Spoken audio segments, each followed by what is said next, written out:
ये जो हमारे साथ बैठे हैं ये दिव्या हैं, ये यंग पार्षद हैं सबसे, और ये भी शुरू से लड़ाई लड़ रही हैं। जब ये पिछले सत्र चालू हुआ ये आंदोलन तब भी दिव्या थी, अभी भी दिव्या हैं अमित भटनागर के साथ। दिव्या, क्या क्या समस्याएं, आप तो मूलभूत यहाँ से जुड़ी हुई आंदोलन में पल पल की नज़र है आपकी। जी, जैसा कि ये केंद्रीय लिंक परियोजना है, सबसे पहला परियोजना ये देश की पहली नदी जोड़ो परियोजना है। तो इसमें ना कानून का पालन किया जा रहा है पारदर्शिता के साथ, ना गांव में कभी ग्राम सभा लगाई गई, ना ग्रामीणों को ये जानकारी दी गई कि आपको किस परियोजना के तहत गांव छोड़ना पड़ेगा, आपको मुआवजा कितना मिलेगा, ना लोगों की सहमति ली गई। बस डायरेक्ट आए और उनको कह दिया कि आप गांव छोड़िए, लोगों के कुछ लोगों के खाते ले लिए, कुछ पैसे डाल दिए, तो लोगों को भगाना शुरू कर दिया। अगर यदि लोग जो आवाज़ उठाते हैं तो उनके ऊपर फर्जी केस लगा दिए जाते हैं। मेरे ऊपर ही 8 केस लगे हैं और अमित भटनागर जी के पर भी कई सारे केस लगे हुए हैं। और जैसा कि जो हमारा अप्रैल में 12 दिन का चिता आंदोलन अंतर्राष्ट्रीय आंदोलन बना था, तो उसमें भी हमारी कई सारी मांगे थी जिनको लेकर वो आंदोलन चला, और उसमें हमें प्रशासन ने आश्वासन दिया था कि आपकी सभी मांगे पूरी की जाएंगी। लेकिन प्रशासन ने जो आश्वासन दिया था, जो वादे किए थे, वो सब झूठे निकले, जिसके चलते ये चिता आंदोलन हम लोगों ने 3 तारीख से अमित भटनागर जी के नेतृत्व में जय किसान संगठन के बैनर तले पुनः प्रारंभ किया।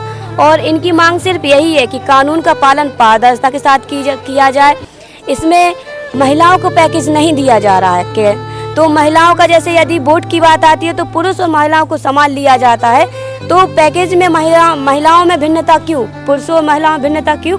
तो महिलाओं ने अपनी बात रखी है। जो यहाँ की आदिवासी महिलाएं हैं, उनका कहना है कि हमें भी हमारा हक चाहिए, हमें पैकेज नहीं दे रहे कोई नहीं, हमें हमारी जल जंगल ज़मीन हमसे छीनी जा रही है, हमारी आजीविका छीनी जा रही है, उसके बदले हमें आजीविका के लिए 3 एकड़ खेती दे दीजिए सम्मान पूर्वक, हम उसमें ही संतुष्ट हैं। और इसके साथ ही ग्रामीणों का कहना है कि जैसे ही हमें आज की डेट में विस्थापित किया जा रहा है, तो धारा 11 जो है आज की डेट में लगाई जाए। जैसे कहीं पे 2026, कहीं पे 2024, कहीं पे मतलब 2024-22 इस तरह की है, तो 2026 की जाए।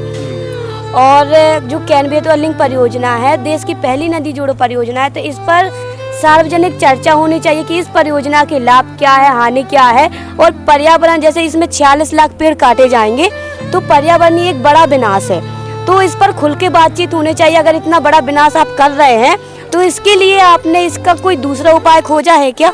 क्या कहीं पर्यावरण विकास के लिए कुछ काम किए हैं जिससे लोग सहमत हों? और ऐसा ही अभी भी ये आंदोलन है जिसमें अमित भटनागर जी का आमरण अनशन चल रहा है। आज उनके अनशन का 9वां दिन था और लगातार उनका स्वास्थ्य भी गिरता जा रहा है। और इस बार आश्वासन से आंदोलन टलने वाला नहीं है। जब तक हमें न्याय नहीं मिलेगा तब तक आंदोलन जारी रहेगा। और हमारे इस आंदोलन का नारा भी यही है, या तो न्याय दो या मार दो, है ना। आप कुछ ना कानून का पालन कर पा रहे, ना हमें न्याय दे पा रहे, तो इस अच्छा मार दो या बम पटक दो, या इस नदी में एक तेज बहाव के लिए प्रार्थना करो तो नदी आए और हम लोग इस पुल के नीचे से बहा जाएं। बिल्कुल, देखिए जो लास्ट टाइम आप लोगों ने आंदोलन किया था वो किन कारणों से बंद करना पड़ा? सरकार ने आपको आश्वासन क्या दिया था? सरकार ने आश्वासन दिया था कि वो जैसे रुंज और मझगांव में वहाँ 5-5 लाख दिया गया था, तो वहाँ पे 12.5 लाख किया जाएगा। रुंज और मझगांव में सिंचित और असिंचित का काफ़ी भिन्नता है, तो सभी जगह सभी ज़मीन को सिंचित किया जाए और महिलाओं को पैकेज दिया जाए। और जैसे केंद्रीय लिंक परियोजना में 12.5 लाख का पैकेज हुआ था, वो भी हमारे कई सालों के प्रयास से हुआ था, तो उसको केंद्रीय लिंक परियोजना 25 लाख का पैकेज किया जाए। धारा 11 जो है 26 से लगाई जाए और कानून का पालन पारदर्शिता के साथ किया जाए। और इससे संबंधित नेगवा लघु सिंचाई परियोजना, NTPC और भी कुछ परियोजनाएं थी जिनको लेकर हमारा आंदोलन चला था। और उनमें से हाँ, अभी जो हमारा पुनः आंदोलन हुआ, तो इस पर मुख्यमंत्री जी ने एक सराहनीय काम किया है कि जैसे एक छोटी सी मांग पूरी की है कि रुंज और मझगांव में 12.5 लाख का पैकेज दिया है और केंद्रीय लिंक परियोजना में कुछ पैसे दिए हैं। लेकिन ये जैसे होता ना कि ऊँट के मुंह में जीरा, ये वैसा ही है। अभी जो जायज़ मांगे हैं वो अभी भी बकाया है और जब तक वो पूरी नहीं होगी आंदोलन जारी रहेगा। जो मीडिया है और विपक्ष है, क्या वो आपकी सहयोग कर पा रहा है आप लोगों को? मीडिया जो है, पहले दिन तो यहाँ पर मीडिया ने दिखाया है सोशल मीडिया पे कि यहाँ पर पन्ना के लोग, केंद्रीय लिंक परियोजना के और छतरपुर जिला के लोग ही नहीं है, क्योंकि काफ़ी सारी संख्या में यहाँ के भी लोग थे। तो शुरुआत में मीडिया का सपोर्ट नहीं रहा, लेकिन अब धीरे धीरे जैसे ही खबरें फैली तो यहाँ पर मीडिया ने भी सपोर्ट करना शुरू किया है। यदि विपक्ष की बात करें तो जब अमित भटनागर जी जेल में थे तो जीतू पटवारी जी आए थे और विक्रांत भूरिया जी भी आए थे कांग्रेस पार्टी से। तो उनके जाने के बाद लोगों के मकान बिना नोटिस दिए, बिना मुआवजा दिए तोड़े जा रहे थे।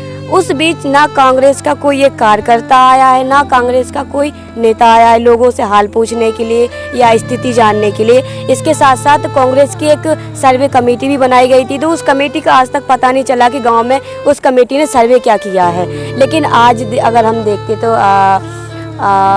उमंग सिंघार जी आए हैं, तो उनसे काफ़ी सारी उम्मीद है कि वो हमारे इस मुद्दे को, आदिवासियों की समस्याओं को, किसानों की समस्याओं को, जो पर्यावरण एक बड़ा विनाश हो रहा है और कैनबेतवा लिंक परियोजना में जो भ्रष्टाचार हुआ है उस पर खुल के बात हो और वो हमारे इस मुद्दे को विधानसभा और लोकसभा में रखें। जिस प्रकार यदि सत्ता पक्ष बहरा है तो विपक्ष भी गूंगा है।